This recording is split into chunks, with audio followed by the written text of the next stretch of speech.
ကျွန်မဒီနေ့မြောက်ဒီမှာဗီဒီယိုလေးရတော့ကျွန်မအရင်တော့ standard record ဗီဒီယိုတစ်ပုတ်တင်ထားပေးဘူးပါတယ်အဲ့ဗီဒီယိုက1ရက်နေ့ကနေ31ရက်နေ့ထိ formula ချိန်ပြထားတာအဲ့ဒီမှာဒီလ26ရက်နေ့ကနေ25ရက်နေ့အတွင်းstandard record လောက်ချင်တဲ့သူတွေကမေးထားကြလို့ပါဒီဗီဒီယိုလေးကိုကျွန်မပြန်ရိုက်ပေးလိုက်ပါတယ်နော်ဒီဗီဒီယိုလေးကကြတော့ဒီလ26ရက်နေ့ကနေနောက်လ25ရက်နေ့အတွင်း formula ချိန်ချင်တဲ့သူတွေအတွက်ဒီဗီဒီယိုလေးကိုရိုက်ပေးလိုက်ပါတယ်ပြီးရင်ကျွန်မဟိုအရင်ဗီဒီယိုမှာကြတော့နေ့တစ်ပိုင်းခွင့်တွေကိုကျွန်မ formula မချိန်ပြတော့ဘူးဒီဗီဒီယိုလေးမှာ formula ချိန်ပြပေးပါမယ်နော်ဒါဆိုကျွန်မဒီ format လေးကတော့ခုပါတော့ချလိုက်တော့ဗောနော်ဗီဒီယိုလေးရှည်သွားမှစေလို့ပါဒါဆို demand တွေကိုကျွန်မသွားမယ်ဆိုဒီ data တွေကနေ data validation ကိုသွားလိုက်ပါပြီးရင်ဒီ list မှာဒီအလောက်မှာ list ကိုယူပါဒီနေရာမှာကျတော့12လရိုက်ထည့်ပေးပါနော်ဒီရက်ဒီဇင်ဘာဆိုပြီးတော့12လရိုက်ထည့်ပေးလိုက်ပါနော်ဇန်နဝါရီကနေဒီဇင်ဘာထိရိုက်ထည့်ပေးလိုက်ပါအဲဆိုကျွန်မဒီမှာရွေးလို့ရပြီနော်ပြီးရင်ဒီ year ဆိုရင်လည်းကျွန်မ data validation တွေကနေပဲသွားမယ်ပြီးရင်ဒီအလောက်နေရာမှာ list ကိုရေးမယ်ဒီနေရာမှာ2025 2026ကိုကြိုက်တဲ့လောက်နှစ်တွေကိုထည့်လို့ရပါတယ်เนาะဒါဆိုရင်ဒီမှာ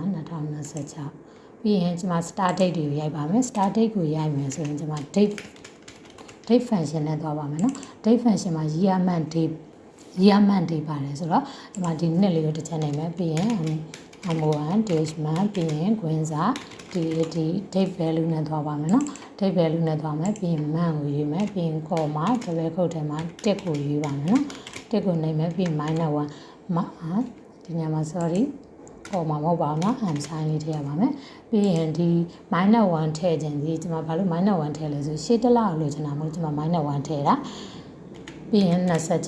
26ရက်နေ့ဒီရှေ့လရဲ့26ရက်နေ့ကိုလိုချင်တာမို့ကျွန်မ26ထည့်တာရှေ့တစ်လရဲ့20ရက်နေ့ကိုလိုချင်တယ်ဆိုဒီ26နေရာမှာ20ရက်ကိုထည့်လို့ရပါတယ်เนาะရက်20ကိုထည့်လို့ရဒါဆိုဒီမှာ26ရက်ရသွားပါပြီเนาะဒါဆိုကျွန်မ start date ရပါပြီပြီးရင် end date နေပါမယ်เนาะ end date ဆိုရင်လည်း date function နဲ့ပဲသွားပါမယ်ပြီးရင် year ကိုတစ်ချက်နေမယ်ပြီးရင် M1 dash month ပြီးရင်ခွင်းစာ date value နဲ့သွားပါမယ် date value နဲ့သွားမယ်ပြီးရင်အမှန်လေးကိုတစ်ချက်နေမယ် and sign လေးနေမယ်ပြီးရင် double quote ထဲမှာ1ကိုနှိပ်ပါမယ်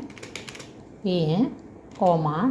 25ဒီ25ဒီလရဲ့25ရက်နေ့ကိုလိုချင်တာ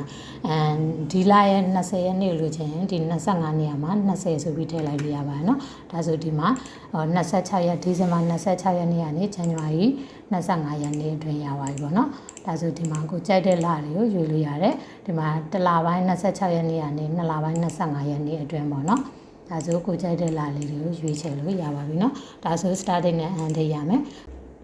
ကျွန်မဒီဗီဒီယိုလေးကိုလည်း like subscribe လေးလုပ်ပေးပါအောင်เนาะပြီးရင်လိုအပ်တာလေးရှိရင်လည်း comment မှာမှန်သွားပေးလို့ရပါတယ်เนาะဒါဆိုရင်ကျွန်မဒီမှာ start date နဲ့ end date တွေရပါပြီဆိုရင်ကျွန်မဒီမှာ start date လေးကိုတစ်ချက်နေမယ်ပြီးရင်ကျွန်မ if function နဲ့သွားပါမယ်เนาะ if function နဲ့သွားမယ်ပြီးရင်ကျွန်မဒီရှေ့ဟာဒီ i set ဒီ26ဆိုတာ start date ကိုပြောတာเนาะ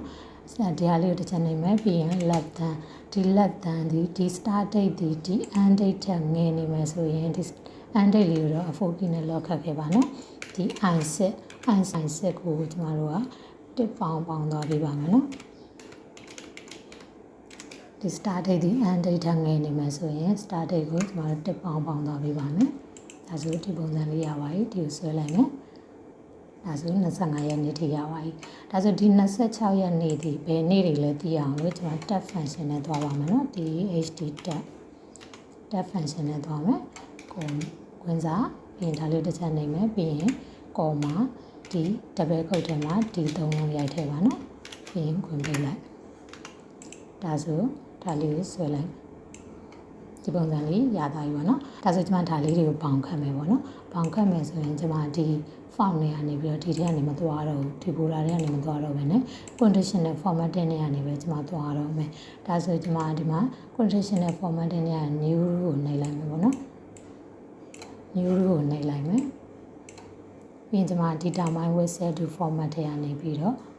ကျွန်မဒီမှာညချင်းပြီးရင်ဒီနေ့လေးကိုတစ်ချက်နှိပ်မယ်ပြီးရင်ဒီ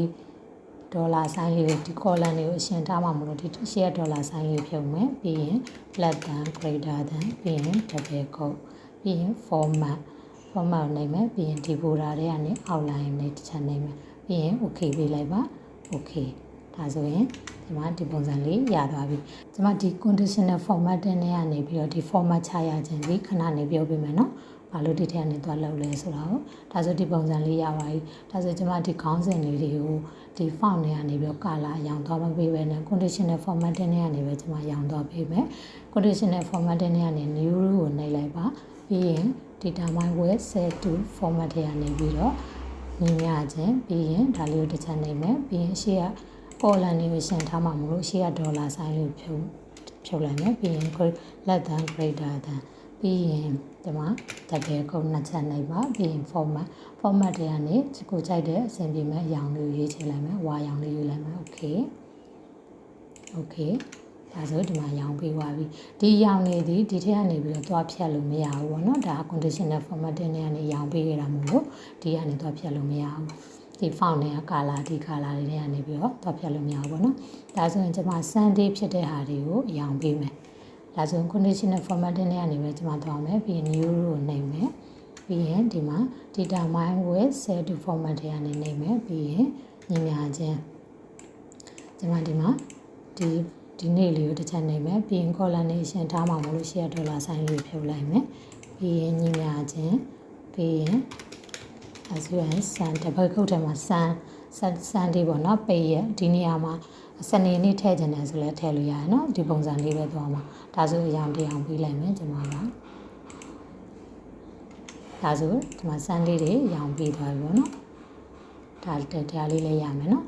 ဒါဆိုရင်ဒီပုံစံလေးရပါပြီနောက်တစ်ခုပြောချင်တာဒီကျမတို့ condition ဒီ data တွေကနေပြီးတော့ဒီတစ်လပိုင်းနဲ့12လပိုင်းရိုက်ထည့်ခဲ့တဲ့အချိန်မှာလေစလုံးပေါင်းတွေမှအောင်ရိုက်ထည့်ခဲ့ပါနော်စလုံးပေါင်းမှားနေလို့ရှိရင်ဒီပုံစံဖြစ်လိမ့်မယ်ကျမဒီမှာ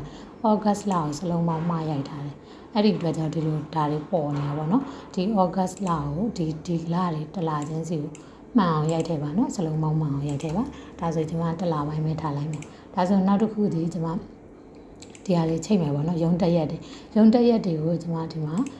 ကုတ်နံပါတ်တွေသတ်မှတ်ခဲ့တယ်ပေါ့နော်ဒီမှာကုတ်နံပါတ်တွေသတ်မှတ်ခဲ့တယ်ကိုအဆင်ပြေတဲ့ကုတ်ကိုသတ်မှတ်လို့ရတယ်ကျွန်မတို့ဒီလိုကုတ်ကလေးတွေသတ်မှတ်ခဲ့တယ်ရုံးတက်ရက်ဆိုပြီးကျွန်မဒီမှာနေ့တစ်ပိုင်းခွင့်နေဆို HT နဲ့သတ်မှတ်ခဲ့တယ်ပြီးရင်ခွင့်လာစားမရတဲ့ခွင့်နေဆို unpaid ဆို UN နဲ့သတ်မှတ်ခဲ့တယ်ပေါ့နော်ဒါဆိုကျွန်မရုံးတက်ရက်ကိုကျွန်မ counted function နဲ့သွားပါမယ်နော် COUNဒီဟာကောက်တယ်ဆိုပြီးတော့ဒါလေးကိုတစ်ချက်ဆက်လက်ပေးလိုက်မယ်ပြီးရင်ကော်မှာပြီးရင် double quote ထဲမှာ P ဆိုပြီးထည့်လိုက်ပါမယ်ကျွန်မ P လို့သတ်မှတ်ခဲ့တာပါနော် P လို့သတ်မှတ်ခဲ့လို့ P ဆိုပြီးထည့်လိုက်တယ်ကိုယ်စင်ပြတယ်လို့ထည့်လို့ရပါတယ်နော်ဒီ code တွေကတော့ဒါဆို26ရက်ရုံးတက်ရက်ဒီ26ရက်နေ့ holiday ကိုကျွန်မဒီမှာ8ဆိုပြီးသတ်မှတ်ခဲ့တယ်ဒါဆိုဒါလေးကိုပဲကျွန်မ formulaပူလိုက်မယ်နော်ဒီ P နေရာမှာ8ဆိုပြီးထည့်လိုက်ပါနော်8ဆိုပြီးထည့်လိုက်ပြီးရင်ဒါလေးကိုတော့အရှိကိုတစ်ခွက်တူလိုက်โอเคဒါဆို formula ဆွဲချလိုက်မယ်8ဆိုပြီးကျွန်မထည့်လိုက်မယ်ဒါဆိုဒီမှာက holiday 9ရက်ရှိတယ်ပေါ့နော်ဒါဆိုကျွန်မ unpaid တွေ head day တွေကိုကကျွန်မcolumn တစ်ခွက်ထဲထားရတယ်အကိုတို့မတို့ကတော့ဒီမှာ column လေးကြိုက်တဲ့လောက်တူလို့ရပါတယ်เนาะ column လေးကိုတစ်ခွက်ချင်းစီတားလဲရတယ်ဒီမှာကြိုက်တဲ့လောက်လည်းထည့်လို့ရတယ်ပေါ့เนาะ cashier လေးတွေလည်းထည့်လို့ရတယ် annual လေးတွေလည်းထည့်လို့ရတယ်ပေါ့เนาะဒါကျွန်မဒီလောက်လေးပဲလောက်ထားပေးမယ်ပြီးရင်ဒါဆိုရင် unpaid လေးတွေကိုကျွန်မ formula ချိန်ပေးမယ် COUN DIF counted function နဲ့ပဲသွားမယ်ဒါလေးကိုတစ်ချက်ဆွဲလိုက်မယ်ပြီးရင် comma double quote ထဲမှာကျွန်မ unpaid လေးတွေကို UN ဆိုပြီးသတ်မှတ်ခဲ့ပါတယ်เนาะအပေါင်းCOUN DIF counted ပြီးရင် formula ဆွဲလိုက်မယ်ပြီးရင် comma ဒီထဲမှာနေ့တစ်ပိုင်းခွင့်ကျွန်မ HT ဆိုပြီးသတ်မှတ်ခဲ့ပါတယ်အစားနဲ့ဒါလို့နှစ်နဲ့ပြန်စားလဲဆိုရင် HT တစ်ခုထည့်လိုက်ရင်1ဖြစ်တယ်ဒါကြောင့်ကျွန်မတို့ကနေ့တစ်ပိုင်းခွင့်လိုချင်တာမလို့နှစ်နဲ့ပြန်စားတာပါเนาะဒါဆိုရင်ကျွန်မကဒီလိုလေးဒီမှာထည့်ကြည့်လိုက်မယ် HT ဒါဆိုနေ့တစ်ပိုင်းခွင့်ဖြစ်သွားပြီပေါ့เนาะဒီနေရာမှာဆိုလဲ UN ဒါကကြတော့ကျွန်မလာကြမရတဲ့ခွင့်ကို ကော်လန်တစ်ခွက်ထဲမှာထည့်လာလိုက်တာကိုလိုမတို့ကတော့ကိုယ့်ကော်လန်နိုင်နဲ့တူလို့ရတယ်ပြီးရင်ဒီဟာတွေကိုပေါ့နော်ကျွန်မလက်နဲ့ဒီလိုရိုက်မထည့်ပဲနဲ့ filter နဲ့သွားမယ်ဆိုရင်ကျွန်မဒီဟာလေးကိုဆက်လက်ပေးလိုက်မယ်ပြီးရင်ဒီ data တွေကနေပါ data validation နဲ့သွားပါပြီးရင် list ကိုရွေးပါဒီအလောက်က list ကိုရွေးဒီ sort မှာကြတော့ကျွန်မ support data code တွေကိုဆက်လက်သွားပေးလိုက်မယ်ဒါဆိုဒီမှာဒီကနေပြီးတော့ filter လေးနဲ့ရွေးလို့ရပြီပေါ့နော်ကျွန်မ filter နဲ့ရွေးလို့ရတယ် U1 ဒီမှာဆိုရင်ကျွန်မ HD ဒီတစ်ပိုင်းဖွင့်နေဒါဆိုဒီဟာလေးတွေကိုလည်းကျွန်မအယောင်ပေးအောင်ဝင်ဒီ page ရက်တွေကိုဒါဆို home နဲ့ကနေ conditional formatting နဲ့ကနေသွားပါပြီးရင် highlight cell တွေက equal to ဒီထဲမှာUN ဆိုရင်ကျွန်မအယောင်တစ်ယောင်ပေးလိုက်မယ်ပေါ့နော်ဒါဆိုနောက်တော့နေ့တစ်ပိုင်းခွင့်တွေကိုလည်းကျွန်မအယောင်တစ်ယောင်ပေးမယ် HD ဒါဆို HD ဆိုရင်လည်းဒါစာသားရောဆဲခွက်ရောအယောင်ပေးတာပေါ့နော်ဒါဆိုရင်ဒီလိုပုံစံလေးဖြစ်သွားပြီဒါဆိုစာသားတွေပဲရောင်ပေးချင်တယ်ဆိုလို့ရှိရင်တော့เนาะဒီဟာလေးကိုယူလို့ရတယ် HD ထားဒီမှာဒါစာသားတွေပဲပေးသွားတယ်เนาะစာသားတွေပဲရောင်ပေးသွားတာဒါဆိုရင်ကျွန်မဒီဟာကိုမလုပ်တော့ဘူးစာသားရောဆဲခွက်ရောရောင်ပေးလိုက်မယ်ဒါဆိုဒီလိုပုံစံလေးရသွားပြီပေါ့เนาะဒါဆိုကျွန်မဒီဟာလေးကိုတစ်ချမ်းတက်ဒီနဲ့သွားပါမယ်เนาะဒီလာမှာဘယ်နှစ်ရက်ရှိလဲဆိုတာဒါလေးကို lock ခတ်ခဲ့မယ် F4 key နဲ့ lock ခတ်ခဲ့ပါမယ်เนาะပြီးရင်ဒါလေးကို formula ဆွဲချလိုက်မယ်ဒါဆိုရင်ဒီလဒီ25ရက်နေ့ဒီဇန်နဝါရီ1ရက်နေ့ကနေ25ရက်နေ့အထိကိုပြောထားတာရှေ့လမှာ6ရက်ရှိသေးတယ်လေเนาะ6ရက်ရှိသေးရင်ကျွန်မဘာလုပ်မလဲဆို6နဲ့ပြန်ပေါင်းပေးလိုက်မယ်ဒီနေရာမှာ30ရက်နဲ့တက်တယ်ဆိုရင်တော့ဒီနေရာမှာတော့9နဲ့ပေါင်းပြရမှာပေါ့နော်ဒီနေရာမှာဖေဖော်ဝါရီဆိုရင်28ရက်နဲ့တက်တာမလို့ဒီနေရာမှာ3ပေါင်းလိုက်ပေါ့နော်ဒါဆိုဒါ31ရက်နဲ့ဖြစ်သွားပြီပေါ့နော်ဒါဆိုကျွန်မဒီထဲကနေပြီးတော့ဒါအောင်နှုတ်လိုက်မယ်ဒါဆိုရင်ဒါ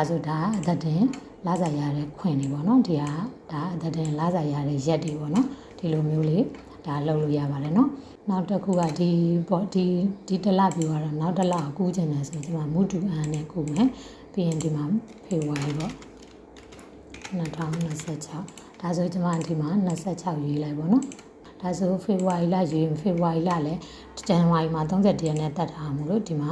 ဇန်နဝါရီ31ရက်နဲ့ပေါ့နော်ဒီမှာ match လကိုရွေးလိုက်မယ်ဆိုရင်ကျမတို့ကဒီမှာ28ရက်နဲ့တက်ထားတယ်နော်28ရက်နဲ့တက်ထားမယ်ဆိုကျမဒါလေးတွေကိုဖြတ်လိုက်ပေါ့နော်ဒါဆိုဒီက28ရက်နဲ့တက်တာမို့လို့28ရက်နဲ့တက်တာမို့လို့ဒီနေရာမှာကျမ3ဆိုပြီးတော့ပေါင်းလိုက်မယ်နော်ဒီလိုမျိုးဆိုရင်အဆင်ပြေမှာမသိဘူးเนาะဒီမှာ26ဖေဖော်ဝါရီကနေ25ရက်နေ့ match လအထိဒါဆိုဒီမှာဆိုလို့ရှိရင် conditional formatting နဲ့ကနေဘာကြောင့်တွားပြီးတော့ကျွန်မတွားလုပ်လိုက်လဲဆိုရင်ဒီမှာတွေ့လားဒီမှာကျွန်မတစ်ချက်ပြန်ပြပေးမယ်เนาะဒါဆိုရင်ဒီမှာအရောင်လေးတွေရောဆဲခွက်ကလေးတွေရော25ရက်နေ့ထိပါတယ်လေဒါဆိုဒီကနေ28ရက်နဲ့တက်တဲ့အတွက်ကြောင့်ဒီမှာဆဲခွက်ကလေးတွေမပါတော့ဘူးဒါ conditional formatting နဲ့ကနေသွားလောက်ထားတာမို့လို့ဒီလိုပုံစံလေးရတာเนาะဒါဆိုဒီလိုပုံစံလေးရမယ်ထင်တယ်เนาะဒါကိုအဆင်ပြေတယ်လို့လုပ်ပါเนาะဒီလောက်ဆိုရင်ရမှာမသိဘူးเนาะကျွန်မရဲ့ channel လေးကိုလည်း like and subscribe လေးလုပ်ပေးပါအောင်เนาะ